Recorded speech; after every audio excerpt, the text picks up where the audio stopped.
হযরত ইব্রাহিম আলাইহিস সালাম ভাবতে লাগলেন, আমি পরপর 2 দিন 200 উট আল্লাহর রাস্তায় কুরবানি করলাম, কিন্তু আল্লাহ কি আমার এই কুরবানি কবুল করলেন না? তাহলে কি চাচ্ছেন আল্লাহ রাব্বুল আলামিন আমার থেকে? অনেক ভাবার পরে ইব্রাহিম আলাইহিস সালাম দেখলেন আল্লাহ রাব্বুল আলামিন আমাকে স্বপ্নে বলেছেন, হে ইব্রাহিম, তুমি তোমার জীবনের সবচাইতে প্রিয় বস্তুটিকে আমার রাস্তায় কুরবানি করো।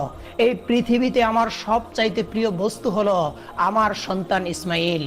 হযরত ইব্রাহিম আলাইহিস সালামের বয়স যখন 86 বছর ছিল, তখন হযরত ইসমাইল আলাইহিস সালাম তার গৃহে পয়দা হয়েছিলেন।